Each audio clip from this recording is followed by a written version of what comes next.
भारत में medical inflation यानी इलाज करवाने में खर्च का महंगाई दर पूरे एशिया में सबसे ज़्यादा है।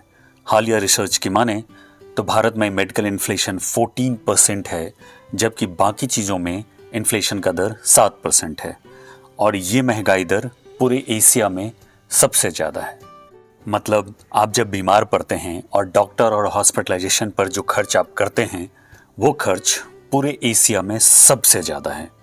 और अगर आप उन लोगों में से हैं जिन्होंने मेडिकल इंश्योरेंस नहीं ले रखा है और अपनी बीमारी के इलाज का खर्च अपनी सेविंग से देने वाले हैं, तो यकीन मानिए आप गरीब होने से, आर्थिक रूप से बर्बाद होने से सिर्फ एक हॉस्पिटलाइजेशन दूर हैं। और अगर आप मिडिल क्लास से हैं तो आप गरीबी रेखा के नीचे जा सकते हैं। याद रखिए, सरकारी योजनाओं का फायदा मिडिल क्लास को कभी नहीं मिलता है, क्योंकि सरकारी योजनाएं कभी भी उनको ध्यान में रखकर नहीं बनाई जाती है। मिडिल क्लास इस देश की सरकारों के लिए उस सौतेले औलाद की तरह है जिस पर टैक्स देकर पूरे देश को पालने की जिम्मेदारी तो है, पर सरकारी योजनाओं का लाभ उसे कभी नहीं दिया जाता। सरकार द्वारा दिए जाने वाले पैकेजेस में उसका हिस्सा कभी नहीं होता। कितना बुर्बक बनाती है सरकार हम जैसन मिडिल क्लास लोगों को, कभी बैठ के सोचे हैं? मेडिकल इन्फ्लेशन बढ़ने से इससे जुड़ी हर चीज महंगी हो जाती है। दवाएं, इलाज, हर तरह का मेडिकल टेस्ट और प्रोसीजर भी।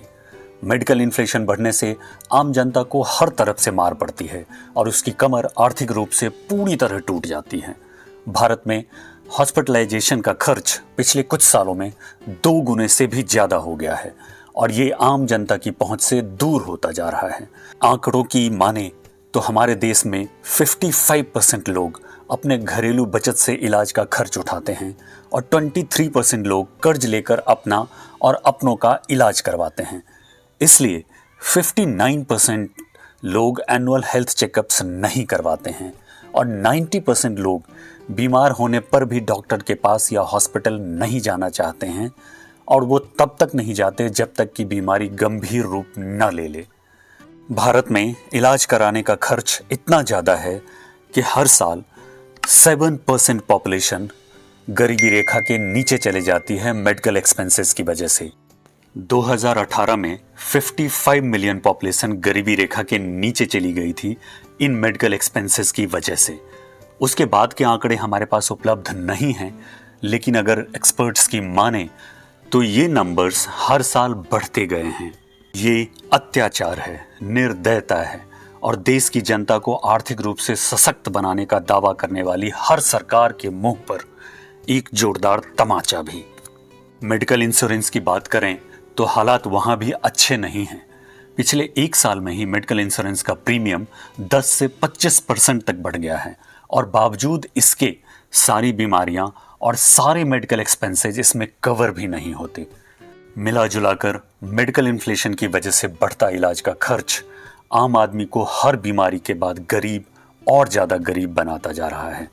उनकी मेहनत से की हुई बचत को हर रोज निगलता जा रहा है और इंडियन गवर्नमेंट आयुष्मान जैसे फेल्ड स्कीम का ढिंढोरा पीट रही है।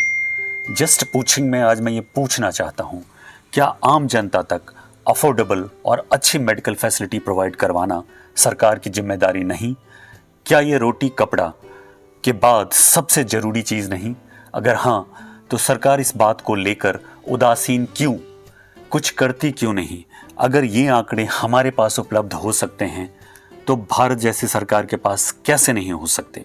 फिर भी अगर इस पर कोई एक्शन नहीं लिया जा रहा तो इसका सीधा सा मतलब है कि सरकारें जानबूझकर आम आदमी की इस परेशानी की तरफ ध्यान देना ही नहीं चाहती।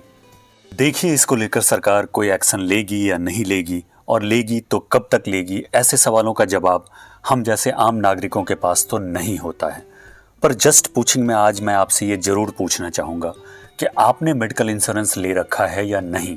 अगर नहीं ले रखा है तो मेरी सलाह है कि आप मेडिकल इंश्योरेंस जरूर लीजिए, क्योंकि बीमार होने पर अगर हॉस्पिटलाइजेशन की नौबत आई तो ये आपको आर्थिक रूप से बर्बाद होने से जरूर बचा सकता है।